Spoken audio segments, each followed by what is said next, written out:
Hump Day with Dr. Alex Earle. And this is the time I get to spend with you guys and answer all your plastic surgery questions and go over some important plastic surgery topics, okay? And you know you're getting good information because it is coming from a double board certified, Ivy League educated, Duke trained plastic surgeon right here, okay? We're here at Pure Plastic Surgery today, and today the discussion or the topic that we're going to talk about is something that we get asked about a lot. Not only do we get asked about it a lot, but also it is something that patients tend to be scared of. I mean, I don't know how many times I've heard a patient say like, hey, Dr. Earle, I am super comfortable with you. I know that you are extremely safe, that safety is your number one priority. You always, you have the ultrasound, you do all these things to keep us safe. And really, I'm super comfortable with you, but what makes me a little bit nervous is the anesthesia, right? And so that's what we're going to talk about today. And the first thing I want to say, before we kind of get into it, is that with our providers here, our anesthesia providers here, where we do general anesthesia, they are excellent nurse anesthetists, really great. They are, some of the safest CRNAs out there, to the point that I've had my own personal family members, our own staff has had surgery here with them. That is how much we trust them. So I just want to say that right off the bat, okay? They are in line with our values and they put your safety first above anything else, okay? But let's get into the details, okay? So when we're talking about anesthesia for procedures, there's really three levels that we're talking about. So we're talking about local anesthesia, MAC or monitored anesthesia care, which some people call twilight anesthesia. And then of course you have your general anesthesia or kind of full anesthesia, all right? So those are the kind of the three levels. Here in a surgery center such as Pure, which is an office-based surgery center that is certified by JACO, we can do any of these. We can do any of these right here. And so local anesthesia is when the patient is completely awake, okay?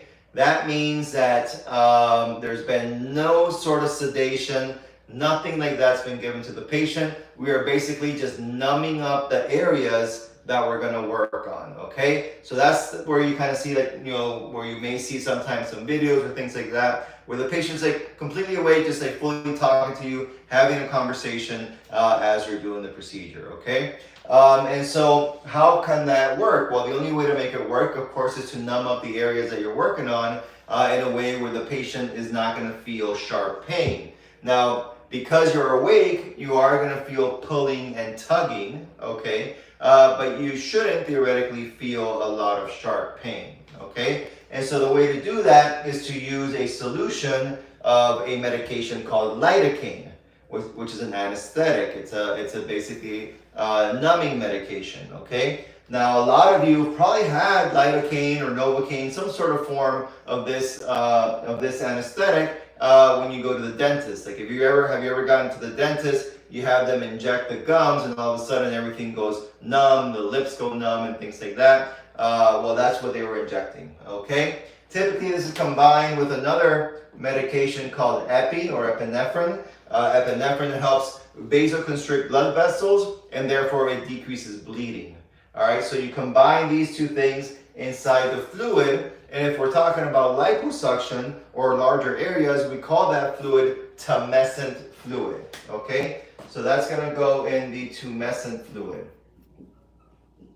So you're putting this stuff inside the tumescent, which is typically in the liter bag, which is of normal saline solution, okay? And so if you're doing, say, a lipo 360 case, you have to add the lidocaine and the epi to the tumescent fluid, and then you have to infiltrate this into the patient, and that is the part that's going to be uncomfortable, right? Because you're not numb yet. So yes, you have to put a little lidocaine into the skin in the area that you're going to make the incision. So that's going to feel like a little needle, like a bee sting there. Then the incision gets made, and then from underneath there, you have to use your cannula, your small cannula to place the tumescent, and the patient is going to feel some pressure and perhaps some degree of pain during that infiltration portion. Okay, once the tumescent solution has been fully infiltrated, then that lidocaine starts to take effect, and therefore everything starts to become numb. How long does it last? Of course, every patient is a little bit different, but it should last at least about an hour and a half, at least maybe 2 hours, depending on the patient and how much has been placed. Okay. So what's the upside to this? Well, of course, the patient is fully awake and aware of what's going on. I don't know if that's a complete upside. I think some people don't want to be fully awake and aware during surgery, but that's what some people tout as an upside.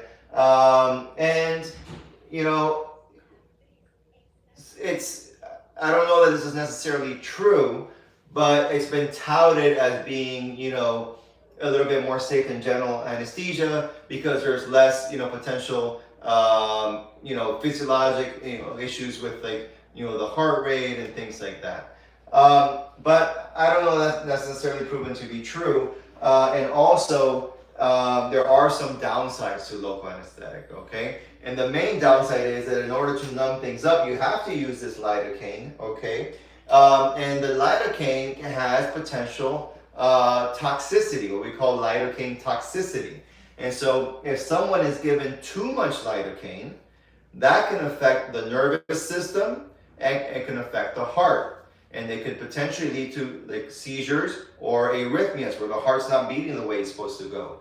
And then that can, cardiovascular collapse, etc. So can you pass away from lidocaine toxicity? Yes, if too much is given to you, you certainly can, right? So you have to be very careful with how much lidocaine you give a patient, and that is based on their weight. So the bigger someone is, the more kilograms that they weigh, the more lidocaine you can give, okay? So it's basically on your weight.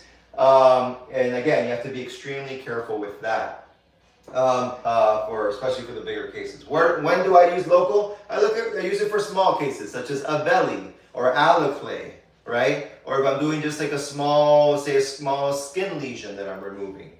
Or if maybe I have to do a little tiny lipo touch-up where I'm just working on one small spot. Okay, then for those reasons I might use it. Another area that's very, very small where you might use it, say except you're doing just a straight up chin lipo or face tight to the chin, then potentially you can do it there as well. Okay, but for me, I think it's only for small areas. Okay, so Avelli, Aloclay, that's very, very common. Probably the most common indications that we use it here at Pure Plastic Surgery. Okay, all right. The next one is your MAC. Monitored anesthesia care. Some people refer to it as twilight. It's something that's very commonly used. For example, if you ever had a colonoscopy or an endoscopy, that's the type of anesthesia that you're going to use here. So in that one, you're not fully awake. You are going to get an IV. And then through this IV, you're going to get a medication. The most common one that's used today is called propofol. Okay? But there are other types. It really depends. For example, sometimes they use this in the ERs for kids because they have to suture or do something like that, and the kid can't be moving around. And then they're probably not going to use propofol for a kid. The most common one for pediatric is ketamine. Regardless, there's different things that you can use for your MAC anesthesia. Here at Pure, again, if we are going to do this, it would be the propofol. And you can't do it with just propofol alone. You have to combine that with the numbing medication, with the lidocaine, okay? So this is one that we don't use very often at all, probably even less than the local, because there's very few indications for us with this. Typically, probably the only indication for this is if I want a patient to be a little bit more comfortable and I'm doing a face tight and lipo to the chin, then I can do some MAC anesthesia. The propofol is gonna knock you out in the sense that you're not gonna be aware of your surroundings or what's going on. You certainly cannot drive yourself home. But we also use a lidocaine to numb up the area with some of that tumescent solution that we talked about, for the chin, okay? That's an important thing that I just mentioned. If we're doing straight local, say we're doing the alloclay or the Earle, then you actually can drive yourself home. That's why we call this like a clinic type. Those are our clinic type procedures. Very easy in and out. You don't need to stay here for multiple days or anything like that. You don't even need to do a whole bunch of pre-op labs or anything like that. And you can come in, have the procedure done, even potentially drive yourself home. Very easy, in and out. And that's why we love the local for our alloclay and Earle procedures, as well as the Morpheus procedures as well. Okay. All right. So Mac, probably only very few procedures, maybe face type chin's the only thing that we use it for here. And then, of course, we're going to get into your general anesthesia. So this is my preferred form, and actually all the double board certified surgeons here at Pure.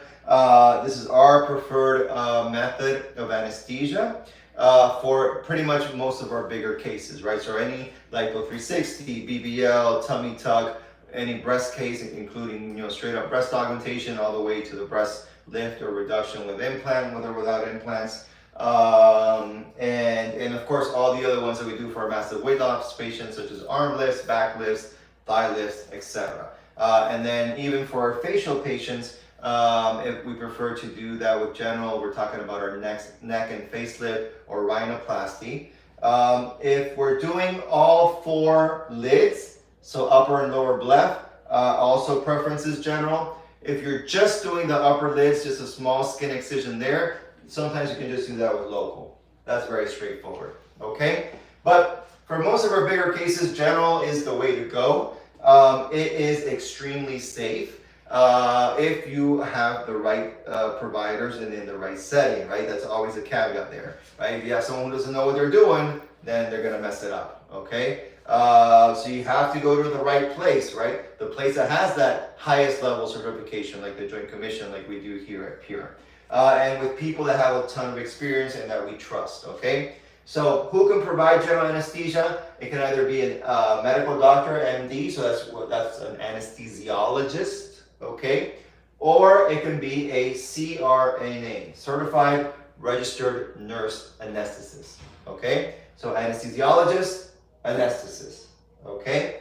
All the studies that are out there have demonstrated that they are equally safe, okay? So if you want to look into the literature, if you want to ask ChatGPT nowadays, right? We're doing AI.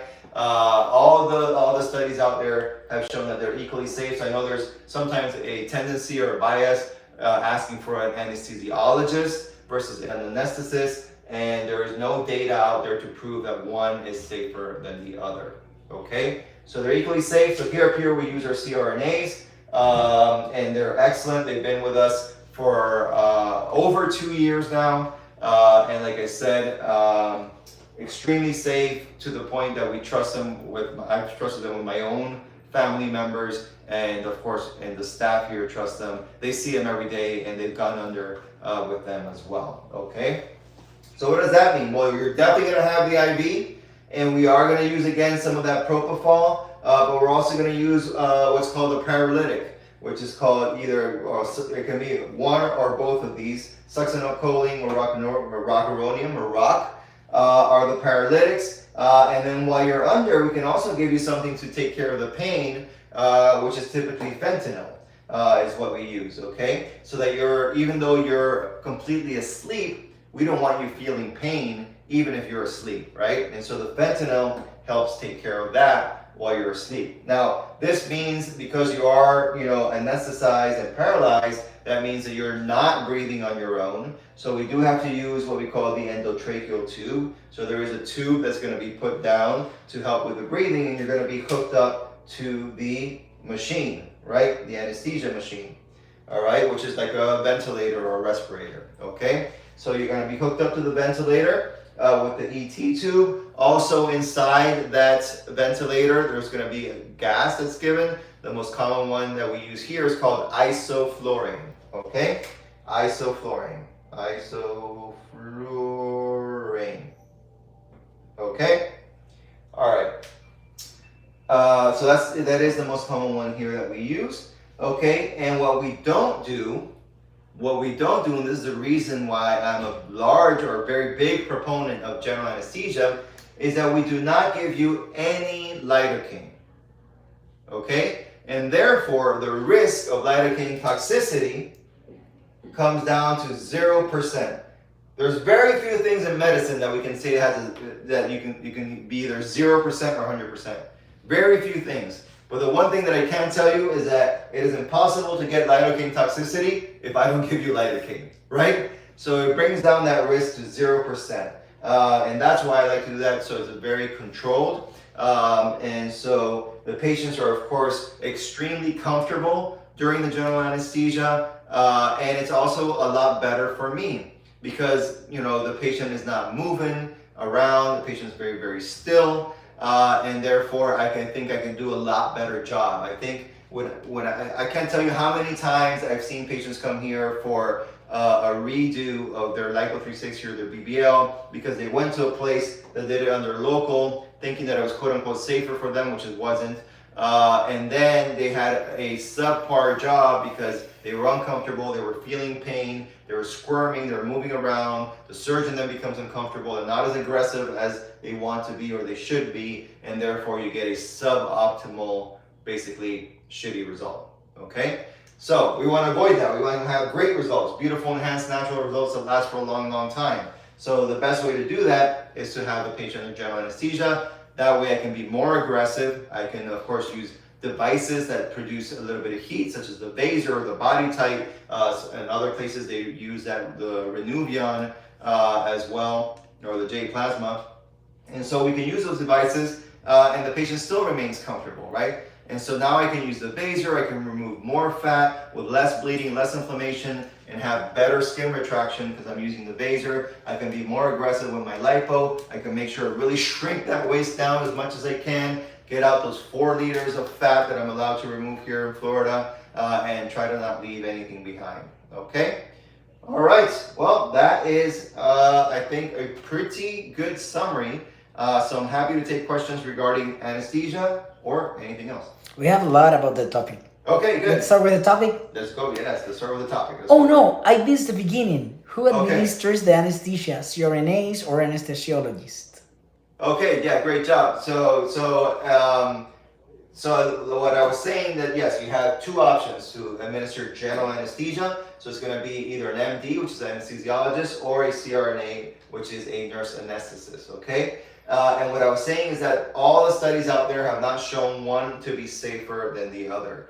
So they are equally safe. So here at Pure Plastic Surgery, we use CRNAs or nurse anesthetists, and they are excellent. We've had them here for over 2 years, and we've had a great experience with them. We trust them. They have the same values that we do, putting your safety first, and we trust them to the point that I've had my own family members and the entire staff who's had surgery. Not all the staff has had surgery, but all the ones that have had surgery here at Pure, all the staff members have gone with our nurse anesthetists as well.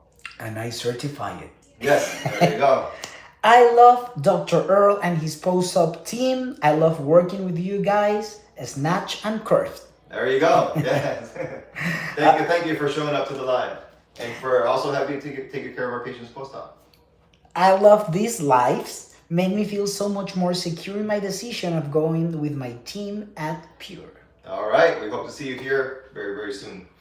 Is Body Tight stronger than J Plasma for skin tightening? Okay, good question. So I wouldn't say it's stronger. I think they both work very, very similarly. And they both actually use the same type of energy, which is called RF or radio frequency type energy. So they're basically, they of course they have some differences, but the energy is very similar, and the results from them, I believe, are very similar. But there are 2 different brand names, 2 different machines, and a couple of major differences is the Body Tight has a feedback mechanism where it can tell me exactly how high the temperature is getting in the skin. So it can tell me, the exact temperature of the skin as I move it along. And so that's on the positive side. So it does have that safety back loop, so it can prevent me from potentially burning a patient. On the negative side, it does take longer. So it takes me longer to use Body Tight. On the Renuvium or J Plasma, It uses also a gas called helium, and so it heats up very quickly, so it's very fast. Okay, but it does not have that feedback mechanism, so you have to have experience with it. You have to know what you're doing to try to prevent any potential burns with the patient. I don't know this one. Uh-huh. Is it true that BBLs cause a bad smell for some people that last for several months or years post-op? No, I don't understand. Where did this myth come from? I don't get it. And you hear people perpetuating this myth, and you see it sometimes in the surgical blogs and all this stuff. It's like, where are these people getting this from? No, that is absolutely not true. You do not get any particular smell. I don't even know why you would get that, because all we're doing is transferring your own fat from one location to another. So that's not going to create any sort of smell. Now, what can they be referring to? Well, if you're using a faja and you're sweating all the time underneath there, then maybe you have a smell because of that. But that would be to anyone who uses a faja, right? If you had patient A has a BBL and wears a faja, and patient B doesn't have any procedure at all and wears the faja, then maybe there may be a smell related to sweating and faja, but it has nothing to do with the procedure itself. So no, do not believe that BS. It is not true. Just, of course, shower and try to minimize sweating with your faja. Stay in the air conditioner and things like that. And wash the faja. And wash the faja. No, that's the other thing, right? Yeah. If you walk around with a faja you've had on for a week, then yeah, there's going to be a smell, but it's not because of the BBL. Sorry if this was already answered. Do you provide Earle shots post-op? Oh, yes. I probably should have talked about that here as well, because it is kind of part of, at the very least, part of pain control, right? So Earle is very important for our larger incisional type cases, right? Cases where I'm making a big incision. And so for tummy tucks especially. So yes, we do offer Earle. We offer it mostly for tummy tuck patients, whether you're doing tummy tuck alone or with a mommy makeover. And we like to inject the Earle inside along the muscle repair that we do, and then also along the large incision. And we've had great results with that. It definitely controls the pain much better for our patients up to the first 72 hours. Have there been any complication with anesthesia at Pure? So no, so that's the great news. So there hasn't been any complications with anesthesia, and we've done at this point 7 years. You guys know it's our 7-year anniversary. So 7 years, so thousands of cases at Pure Plastic Surgery. What's the purpose of the vaser? Right. So the vaser is an additional step. An additional machine that we use at the time of lipo, so lipo 360, liposculpture, HC lipo, or BBL, any type of those cases, right?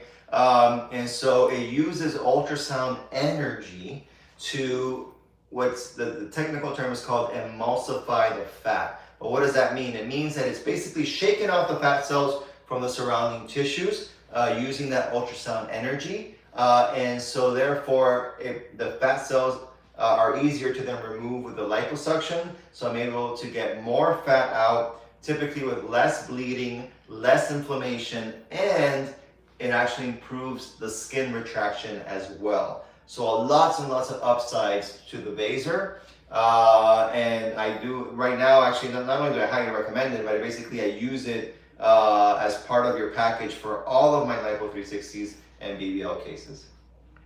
Is the So BBL the same as the BBL and it's your future patient? Because I know. All right. So the South Beach butt lift or So BBL is my signature style of this procedure, right? And so there are some differences that are very kind of personal to me or personal to Pure, which is why the South Beach butt lift is actually a trademark name. You can't get this anywhere else, okay? And so what are some of the differences? All right. So number one, we're gonna be doing this procedure. So liposculpture, 360 plus or minus high definition, depending on what you want, with fewer incisions. So very minimal incisions, number of incisions, in areas which are completely hidden, so not visible when you're out, say for example, out on the beach in a small bikini out here in South Beach, okay? So that's number one. Number two, it has to do with the style. It is done in a style where I incorporate my Earle curve and signature upside down heart and create very nice and smooth transitions so that everything seems seamless and we produce that beautiful, enhanced, natural type of result that keeps people guessing, right? So they'll look at you again on that small bikini in South Beach and they'll be like, I'm not sure. Does she have something done? Maybe, I'm not sure, but she looks fantastic, right? And then third, but absolutely not least, is all the fat transfer is done under ultrasound imaging or ultrasound guidance. So I can make sure that I'm putting that fat in that safe space between the skin and the muscle. So above the muscle, so between the skin and the muscle in that safe space, so to make sure that we minimize any risk of potential fat embolism or worse. Last question. We're in the 45. Okay. So, what's the percentage for complications for BBL at this practice? So at Pure. Oh, great question. And you know what? I am one of the few surgeons, at least actually probably, I don't know, only one that I know, that actually talks about this every single year. So if you're on my IG, I want you to go to December of every single year for the past, 3-4 years? Okay. 2022. Yeah, maybe even 4 years. And you're gonna see my end of year BBL statistics. Okay? And that's gonna break everything down to you. But let me just give you some quick numbers real quick. All right. Infection rate. Our infection rate is extremely low for this procedure, specifically for the BBL procedure. So the national average infection rate for BBL procedure is somewhere around 10%. Here at Pure, it is about 1.5%. Okay. And then the other big one is, of course, what is the rate for a fat embolism, okay, or death, right? And I am, very proud to say that due to our efforts here at Pure Plastic Surgery, due to the fact that I've been using ultrasound guidance for this procedure since 2019, one of the pioneers in the use of the ultrasound for the BBL, we've had a 0 incidence of fat embolism and a 0 incidence of mortality after BBL. Okay. All right. Well, that is it for today. But I look forward to seeing all of you next week on Hump Day with Dr. Alex Earle. We'll see you then. Take care. Ciao.